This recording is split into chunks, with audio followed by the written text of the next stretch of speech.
बिस्मिल्लाहिर्रहमानिर्रहीम। Welcome to your own show. हम और हमारी ज़राअत, जिसमें बात होती है किसान की, ज़राअत की, मईशत की, तिजारत की और सबसे बढ़कर उस मुल्क के तमाम कंज्यूमर्स की जो कि हमारी फूड या फूड सिक्योरिटी, अब मुझे कहना चाहिए, उससे वाबस्ता हैं। और अपना अच्छा खाना, अच्छी फसलें, अच्छी जो हमारी ज़मीन से जो भी चीज़ पैदा होती है, उससे जो भी उसका बेनिफिशरी है, जो भी उससे फ़ायदा ले रहा है, यानी कि तमाम बनीन इंसान, वो इस प्रोग्राम में शामिल होते हैं और हम उनकी खिदमत के लिए हाजिर हैं। इस प्रोग्राम के अंदर आपकी बात होती है, आपके मसाइल पे बात होती है, इसलिए आप ज़रूरी है कि हमारे जो यूट्यूब के चैनल हैं, इसके साथ साथ फेसबुक, सोशल मीडिया शेयर करें, हमारे कंटेंट को लाइक करें।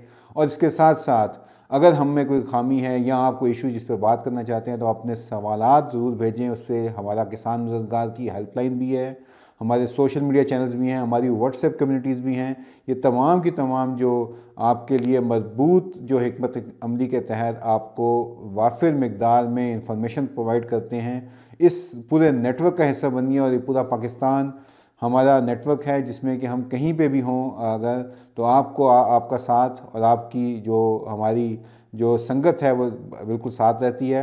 तो आज का जी प्रोग्राम शुरू करते हैं। सबसे पहले बात मौजूदा जो अभी सिलसिला चल रहा है, बारिशें नहीं हो रही, बारिशों में और ऊपर से अब भल सफाई और काफ़ी चीज़ें जो उनसी अब नहरों की जो बंदिश है, उस वजह से पानी की सिचुएशन भी अब आ गई है कि उसका एक जो किसान को जो ज़रूरियात है उसकी पानी की ज़रूरियात पूरी करने में इस वक्त मसले मसाइल आ रहे हैं। हमारी दुआ है अल्लाह पाक से कि बारिश इस मुल्क में भेजे और जो इसके जो मौलिक असरात अभी पानी के या पानी की बंदिश की वजह से मुल्क में आ रहे हैं, उनसे किसानों के लिए जो वो बेहतरी पैदा हो।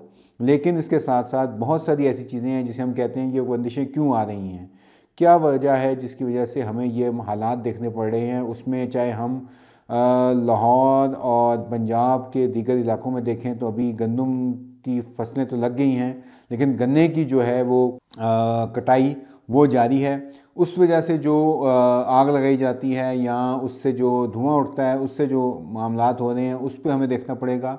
इसके साथ साथ जो क्लाइमेट चेंज, फिर मैं दोबारा आता हूँ, जो हमारा बहुत अहम नुक्ता है कि अभी ये COP28 के नाम से दुनिया के तमाम लोग वहाँ इकट्ठे हुए हैं। हमारे भी एक निगरान वज़ीर आज़म, निगरान जितने बड़ा निगरान लिखा हुआ है, वज़ीर आज़म उतना ही छोटा मेरे ख्याल से काम है।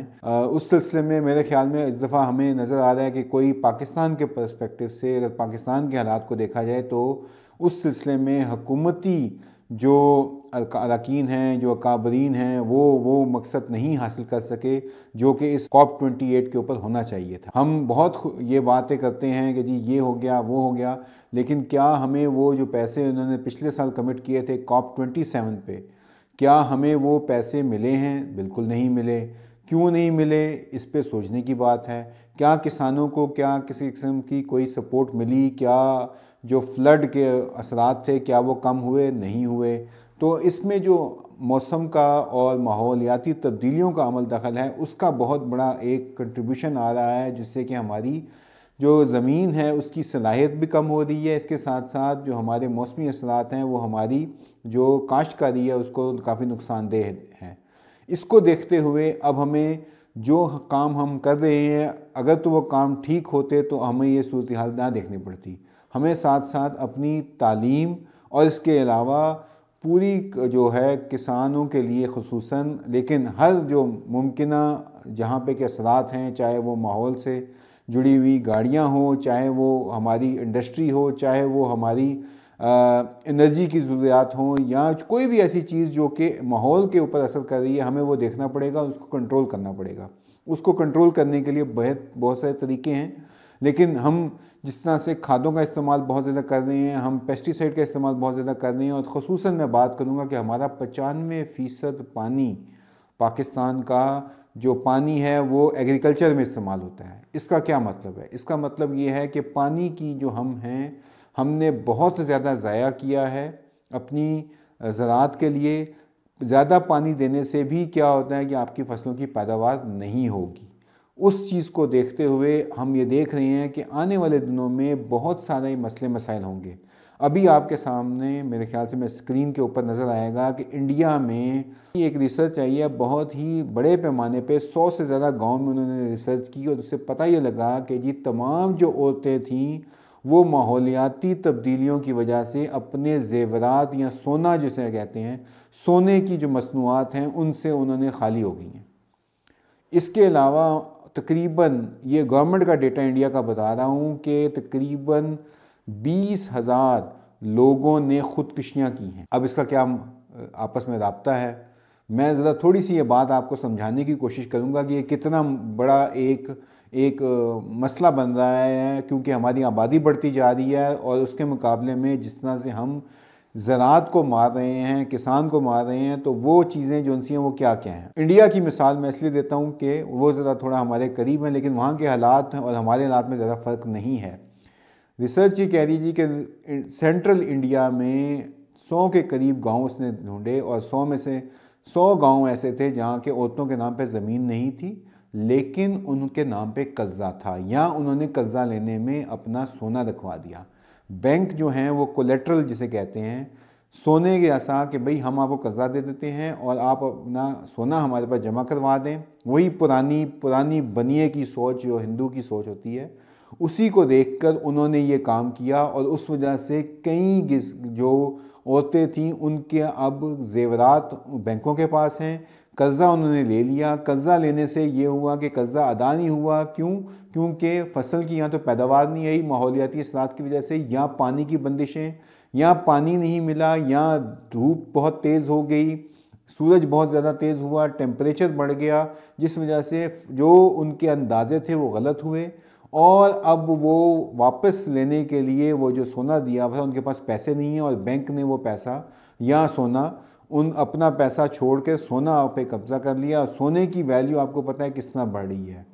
तो मैं अगर ये कहूँ कि ज़मीन जो सोना है हमारी, उसको बचाने के लिए बेचारी औरतों ने अगर सोना दे दिया तो वो ना ज़मीन बची ना ही वो सोना बचा।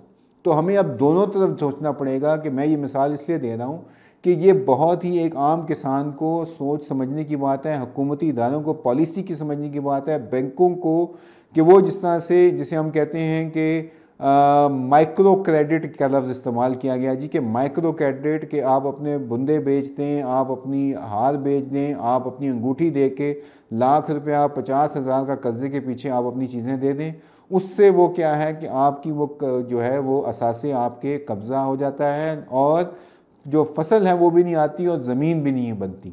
तो इस चीज़ को देखते हुए हमें मेरे ख्याल से इसके ऊपर ये अब जो क्लाइमेट चेंज आया है तो इसके ऊपर हमें प्रिसीजन एग्रीकल्चर पे जाने की ज़रूरत है। क्योंकि अभी ये हुआ है कि अभी जो गंदम की जो सूरत देखी है, बीज की क्वालिटी इस दफ़ा बहुत अच्छी नहीं रिपोर्ट हुई।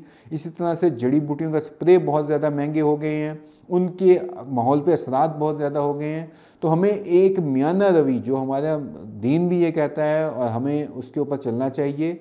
हमें ये कोई ऐसी मजबूत इकदाम लेने पड़ेंगे जिसपे कि आपको इस चीज़ के बारे में बताया जाए कि कैसे आपने अपनी फसल को संभालना है, कैसे मिट्टी को संभालना है, कैसे ज़मीन को संभालना है, ताकि आप इसको आगे लेके चलें। इस सिलसिले में सबसे इम्पॉर्टेंट चीज़ जो मैं लेके आना चाह रहा था कि COP28 ने भी ये बातें हुई हैं, लेकिन वो बातों तक ही हैं। उसको मजबूत जो हिकमत अमली है वो ये है कि हमें पंजाब, सिंध, बलूचिस्तान, खैबर पख्तूनख्वा की ज़रख़ेज़ मिट्टी जो है उसको संभालना कैसे है कि हमें लेके आने हैं जी लेज़र लेवलर। लेज़र लेवलर से अगर ज़मीन लेवल करेंगे तो वो पानी की जो है हमवार सतह के ऊपर दस्तयाबी होगी, जिससे कि आपकी ज़मीन जो है वो पानी कम लेगी और पानी का सही फ़ायदा उठाया जा सकेगा। तो एक छोटा सा एक एक्शन करने से आपको बहुत फ़ायदा होगा। इसी तरह से किसान मददगार आपको ये कहता है कि आपने अगर चौड़े पत्ते, नुकीले पत्ते, इनके ऊपर अगर स्प्रे करना है तो वो यूनिफॉर्म स्प्रे करें। उसको लिए आप स्प्रे लें, स्प्रे मशीनरी लिए, उसके थ्रू आप करें और जितनी जहाँ पे ज़रूरत है वहाँ पे करें। अभी मैं पिछले ही हफ्ते अभी जुमे के दिन अभी होके आया हूँ लैंड इंफॉर्मेशन मैनेजमेंट सिस्टम, जिसमें कि आर्मी के अंडर ये काम हो रहा है, जिसमें कि इमेज लेकर कोई भी किसान जो कि 15 एकड़ या 12 एकड़ का है उसको फ्री मालूमात दी जा रही हैं। हमें उसकी तरवीज करनी चाहिए। उस तरवीज का मकसद ये है कि किसानों को तकरीबन वो तमाम इन्फॉर्मेशन मिले कि उनकी ज़मीन के अंदर मिट्टी की क्या सूरत हाल है, नाइट्रोजन की क्या सूरत हाल है, या पीएच वैल्यू कितनी है, इलेक्ट्रोकंडक्टिविटी कितनी है, इसके साथ साथ कहाँ पे उसकी स्ट्रेस है, कैसे वो दिया जाए, उसमें पानी की कितनी ज़रूरत है। ये तमाम इन्फॉर्मेशन हम इस सिलसिले में लिम्स के साथ और पाक फ़ौज के साथ भी इसमें ताउन करने के लिए हाजिर हैं और उनसे बड़ी अच्छी हमारी रही है, मुस्बत इसके नताइज निकलेंगे।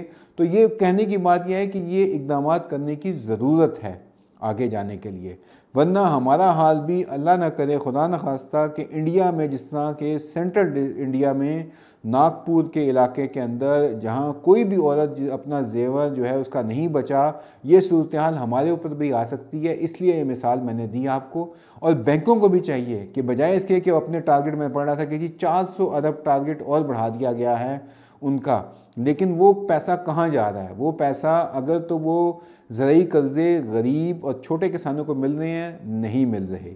वो कैसे इस्तेमाल हो रहे हैं, मैं बताता हूँ उसका इस्तेमाल क्या हो रहा है। कि जो गंदम सरकार ख़रीदती है, वो गंदम ख़रीदने के लिए बैंकों का पैसा इस्तेमाल हो रहा है, तो वो ज़रूरी कर्ज़ा हो गया। तो 2-2.5 हज़ार अरब के कर्ज़े वो दिखाते हैं जी हमने शो किया है। पेपर के ऊपर तो बहुत अच्छा लगता है, लेकिन आम किसान जब फील्ड में जाता है तो उसको कर्ज़ा नहीं मिलता। ये कर्ज़ा कहाँ जा रहा है? ये हुकूमत से हुकूमत को जा रहा है। हम जो गंदम ख़रीद रहे हैं, हुकूमत ख़रीदती है, वो उस ज़रूरी कर्ज़े से ख़रीदती है जो बैंक देते हैं, और बैंक को तो गारंटी मिल जाती है जनाब कि हमें तो पैसा डूबेगा ही नहीं, तो बैंक बड़े खुशी से वो कर्ज़ा दिखा रहे हैं। ये मेरे ख्याल से बहुत ही नाकिस प्लानिंग है और नाकिस इसके ऊपर सोच है। मैं कहूँगा कि छोटे किसानों को लेकर अगर माइक्रो क्रेडिट की स्कीम लेके आएँ, हम उसमें बिल्कुल हाजिर हैं। तमाम मिनिस्ट्रीज इन्वॉल्व हों, फाइनेंस इन्वॉल्व हो, एग्रीकल्चर इन्वॉल्व हो, सूबाई हुकूमतें इन्वॉल्व हों, इसमें तमाम बैंक्स इन्वॉल्व हों, तब ये जाके काम होगा। वरना हम ऑलरेडी लेट हैं।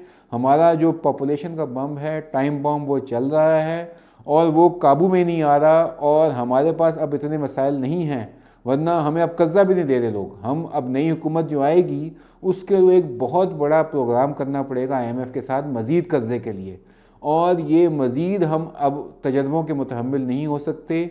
इसलिए मैं ये कहूँगा कि ये जो अभी इस सिलसिले में सोचना चाहिए और हमें अपने आप को बदलना पड़ेगा।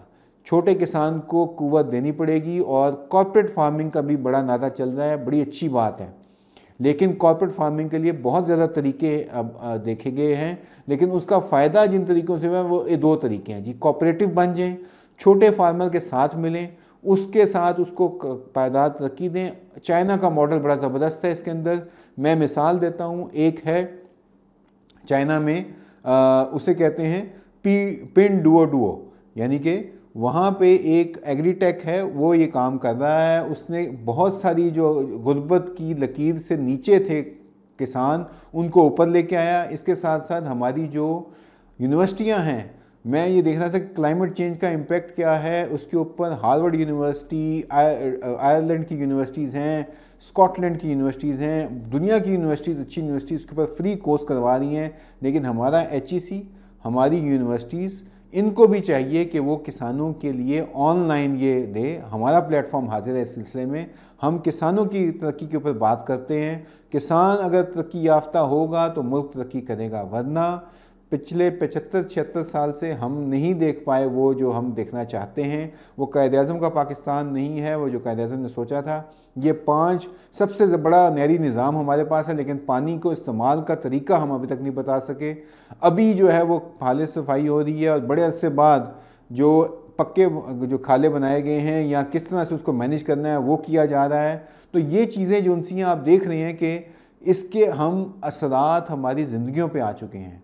तो मैं अभी भी मेरे ख्याल से हमारी सोच विचार नहीं है। आज भी इस हफ्ते क्या हुआ है कि इंडिया से DAP जो मंगवाई गई थी 50,000 टन, उसकी $30 कीमत कम है, जो कि पाकिस्तान ने मंगवाई है 25,000 मेट्रिक टन। तो आपको फ़र्क नज़र आ रहा होगा कि 2 मुल्क हैं, साथ साथ हैं, लेकिन उनको $30 का फ़ायदा क्यों हुआ और हमें $30 का फ़ायदा क्यों नहीं हुआ। इस पे मैं इसी प्रोग्राम में सोचने के लिए छोड़ के जा रहा हूँ कि ये कब तक सिलसिला चलेगा। अरबों, सैकड़ों अरब जो हैं वो यूरिया में, खाद में ऑलरेडी हम इस ले चुके हैं। अभी भी ये चीज़ सिलसिला नहीं रुक रहा। हुकूमत कह रही है जनवरी में यूरिया आएगा, जब मेरे ख्याल से उसकी आधी से ज़्यादा ज़रूरत कम हो चुकी होगी, वो भी हमने महंगा ख़रीदा होगा, तो उसके पैसे फिर किसान ही देगा, आम पाकिस्तानी देगा। लेकिन इसी बात पे मैं प्रोग्राम ख़त्म करूँगा कि ये अब मज़ीद मेरे ख़्याल से मुतहम्मिल नहीं हो सकता। हमें अपने आप को बदलना होगा। यही जिद्दत है, यही तरीका है। हमें लैंड लेवलर, मशीनरी, ये तमाम चीज़ें ख़ुद पैदा करनी है, लेकिन ख़ुद पैदा करने से पहले हमें सोचना होगा कि किसान का भला हो, वो काम किया जाए। इसके साथ ही आपसे इजाज़त चाहूँगा। आज बिल्कुल भी मेरा दिल जो था वो बड़ा ये हुआ कि हम मज़ीद किसान को नहीं लूट सकते, इस पे बंद करना पड़ेगा। और ये किसानों का प्रोग्राम है, आप अपनी राय से ज़रूर आगाह कीजिएगा। बहुत शुक्रिया। अस्सलाम वालेकुम।